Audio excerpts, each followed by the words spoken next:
بسم اللہ الرحمن الرحیم۔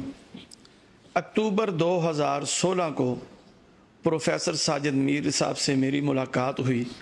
اس ملاقات کا آغاز پروفیسر صاحب کے ان الفاظ کے ساتھ ہوا کہ میں نے ایک فیصلہ کیا ہے اور تم نے اس فیصلے کو تسلیم کرنے سے انکار کر دیا ہے، کیا یہ میری توہین گستاخی نہیں ہے؟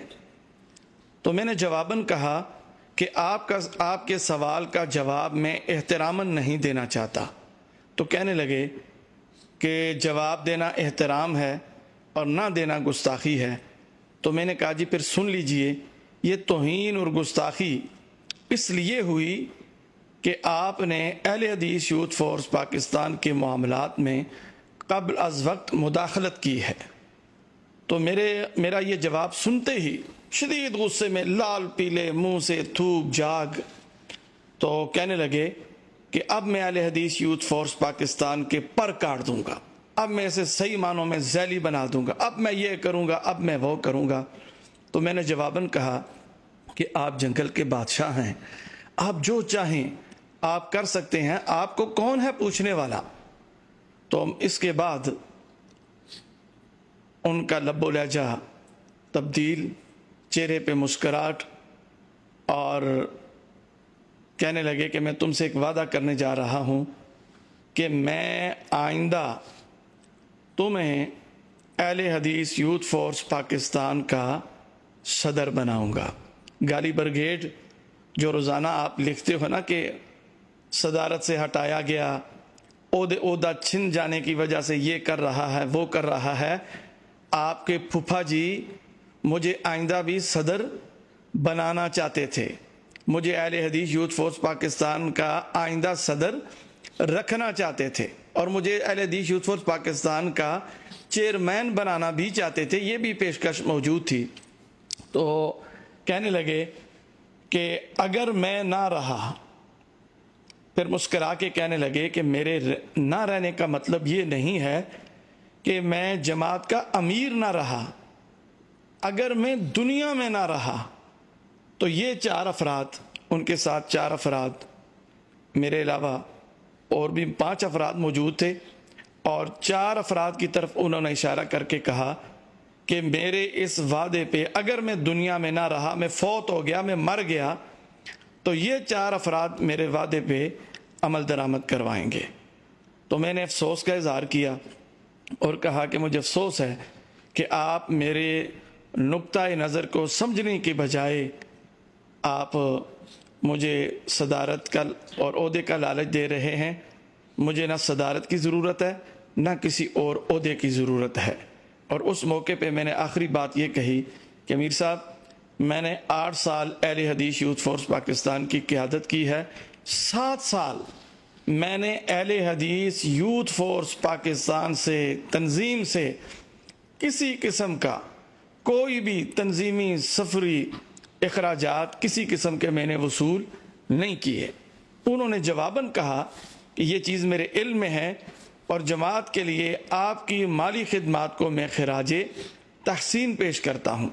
یہ میں حلفاً کہہ رہا ہوں کہ ساجد میر صاحب نے اس ملاقات میں دیگر افراد 5 افراد کی موجودگی میں جماعت کے لیے جو میری مالی خدمات تھیں انہوں نے خراج تحسین پیش کیا، اور میرے دیگر احباب بھی جانتے ہیں، کابینہ کے تمام افراد جانتے ہیں کہ میں نے 7 سال تنظیم سے کسی بھی مد میں کبھی کوئی بل وصول نہیں کیا۔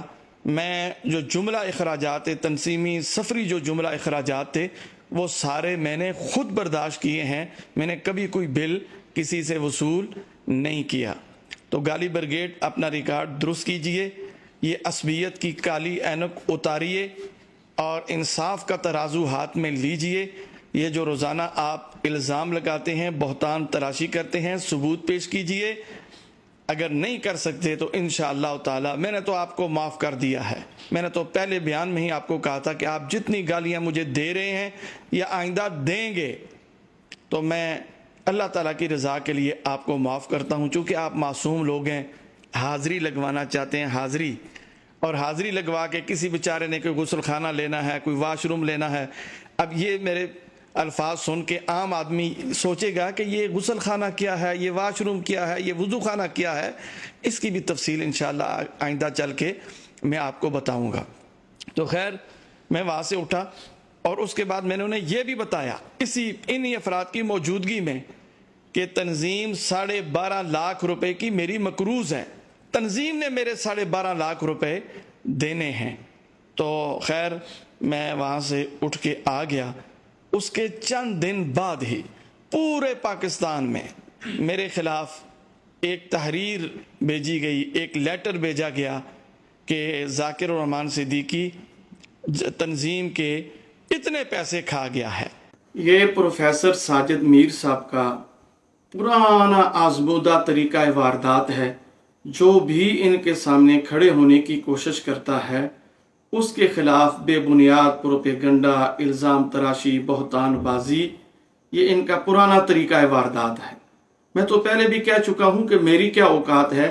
ان کی زبان سے، ان کے قلم سے علامہ شہید کی ذات اور ان کا خاندان بھی محفوظ نہ رہا.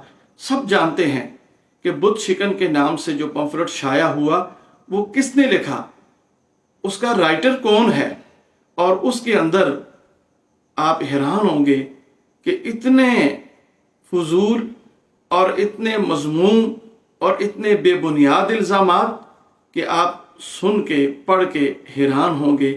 انشاءاللہ وہ بھی بہت جلد آپ کے سامنے پیش کیا جائے گا. تو میں یہ سمجھتا ہوں اب یہ فیصلہ آپ کے ہاتھ میں ہے، سننے والوں کے ہاتھ میں ہے.